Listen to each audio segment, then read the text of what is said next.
Hello hello, जय महाराष्ट्र.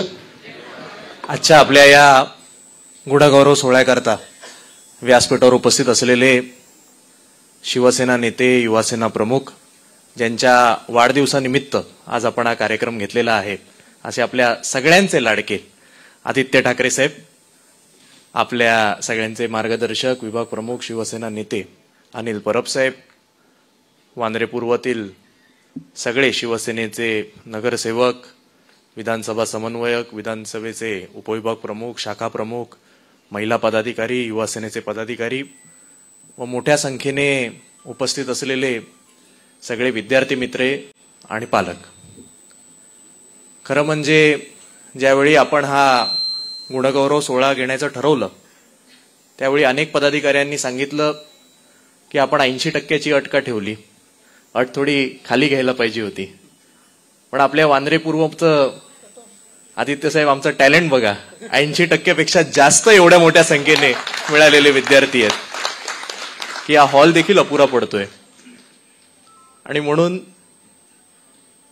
विधानसभा लेवलवर घेत असताना आपण केवळ 80%चं टार्गेट ठेवलं आणि ऑनलाईन ऑफलाईन या दोन्ही पद्धतीने नोंदणी ठेवली आणि 450हून अधिक विद्यार्थ्यांना आपल्या वांद्रे पूर्व विधानसभेत हे 80%पेक्षा जास्त मार्क मिळालेले आहेत. हे आपला लोकप्रतिनिधी म्हणून मला देखील अतिशय अभिमान वाटतो. आज आपल्या समोर या कार्यक्रमाचा आयोजक म्हणून, आमदार म्हणून बोलत असताना मला साधारणतः आता किती वर्ष झाली मला आठवत नाही, पण तो दिवस आठवतो जेव्हा मी देखील 10वीत होतो. त्यावेळी मी डोंबिवलीत राहायचो आणि 10वीमध्ये मला 91% मिळालेले, म्हणून डोंबिवली शहर शाखेने, शिवसेनेच्या डोंबिवली शहर शाखेने असाच गुणवंत विद्यार्थ्यांचा सत्कार सोहळा ठेवलेला आणि माझा सत्कार झाला होता. त्यामुळे कधी काळी तुम्ही जिकडे बसले आहात तिकडे मी बसलेलो. कदाचित आत्तापासून 10-15 वर्षानंतर तुमच्यामधनं सुद्धा कोण ना कोण आमदार किंवा खासदार होईल, हे देखील आपल्याला सांगता येत नाही. आणि मग त्यानंतर सायन्स मी 11वी-12वीत घेतलं, नंतर इंजिनिअरिंगची पदवी मिळाली.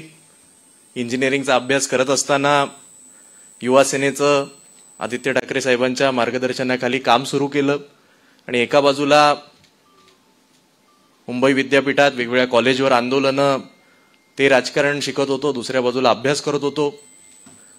आणि मग जेव्हा सिव्हिल इंजिनिअरिंगची मला पदवी मिळाली, ती पदवी मिळाल्याच्या नंतर तेव्हा मला आठवतं 2014ची लोकसभेची निवडणूक होती.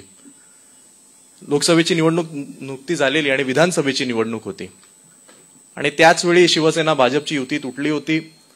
आणि मग माझी देखील इच्छा होती की आता आपण थांबलं पाहिजे, आपल्या पक्षाचा जोरात प्रचार केला पाहिजे. पण त्यावेळी मला शिवसेनेचे पक्षप्रमुख उद्धव ठाकरे साहेब असतील, माझे आई वडील असतील, स्वतः आदित्यजी असतील, या सगळ्यांनी सांगितलं की तुला जर राजकारणात इंटरेस्ट असेल तर अख्खं आयुष्य पडलेलं आहे. आत्ता तुला कोलंबिया सारख्या एका जगप्रसिद्ध विद्यापीठाकडून पदवी मिळवण्याची ऑफर आलेली आहे. त्यामुळे तू सगळ्यात आधी तुझं शिक्षण पूर्ण कर, तुझ्या करिअरवर तू लक्ष दे. एकदा ते तू मार्गी लावलंस की मग त्यानंतर शिवसेना आपलीच आहे, तू पाहिजे तितका वेळ काम करू शकशील. आणि म्हणून त्यांनी सांगितल्याप्रमाणे मला जगप्रसिद्ध अशा ज्या विद्यापीठामध्ये महामानव डॉक्टर बाबासाहेब आंबेडकर शिकले, त्या कोलंबिया विद्यापीठात मास्टर्स इन सिव्हिल इंजिनिअरिंग करण्याची संधी मिळाली. मी ती पदवी घेतली.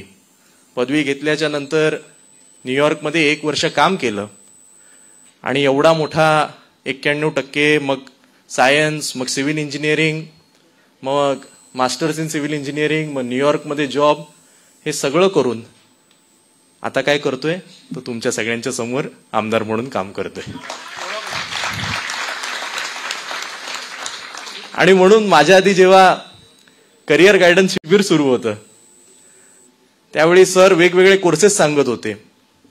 मी आपल्याला आज या कार्यक्रमानिमित्त एवढंच सांगू इच्छितो, जो पहिला टप्पा असतो 10वी आणि 12वीचा, तो तुम्ही अत्यंत चांगले मार्क मिळवून तो गाठलेला आहात. सुरुवात तुमच्या करिअरची ही तुम्ही उत्तम पद्धतीने केलेली आहे. माझा एवढाच सल्ला तुम्हाला राहील, पुढे जात असताना कुठला कोर्स घ्यायचा, कसं काय घ्यायचं, हे तुम्ही, तुमचे पालक, तुमचे मित्र, तुम्ही सगळे मिळून ठरवाल. पण कुठल्याही क्षणी अजिबात कसलाही स्ट्रेस घेऊ नका. 10वीत चांगले मार्क मिळाले, 12वीत सुद्धा मिळतीलच. कदाचित थोडे 5-10% कमी जरी मिळाले तरी काही काळजी करू नका. 12वीत चांगले मिळाले, ग्रॅज्युएशनला 5-10% मिळाले, कमी जास्त मिळाले तरी काही काळजी करू नका. कारण माझंच उदाहरण बघा. मी जेव्हा 10वी-12वीत होतो तेव्हा माझ्या स्वप्नात देखील नव्हतं की मी एकदा पूर्ण फुल टाइम ह्याच्यात येईन, राजकारणात. त्यामुळे आपलं पुढे करिअर कसं काय जातं हे कोणालाच माहिती नसतं. पण आपण जर चिकाटी ठेवली आणि आपण जर पूर्ण तन मन धनाने स्वतःला वाहून घेतलं तर शेवटी तुम्ही कुठलंही करिअर जरी निवडलं त्या करिअरमध्ये तुम्हाला यश मिळतं म्हणजे मिळतंच. आणि म्हणून आजच्या या कार्यक्रमाच्या निमित्ताने मी आपल्या सगळ्यांना आपल्या पुढील वाटचालीसाठी खूप खूप शुभेच्छा देतो. माझ्यानंतर अनिल परब साहेब आणि आदित्य ठाकरे साहेब हे देखील आपल्याला मार्गदर्शन करणारच आहेत. मी परत एकदा सगळ्या मान्यवरांचे आभार मानतो. आदित्यजींना त्यांच्या वाढदिवसानिमित्त आपल्या सगळ्यांच्या मार्फत परत एकदा खूप खूप शुभेच्छा देतो. धन्यवाद. जय हिंद, जय महाराष्ट्र. धन्यवाद साहेब. यानंतर मी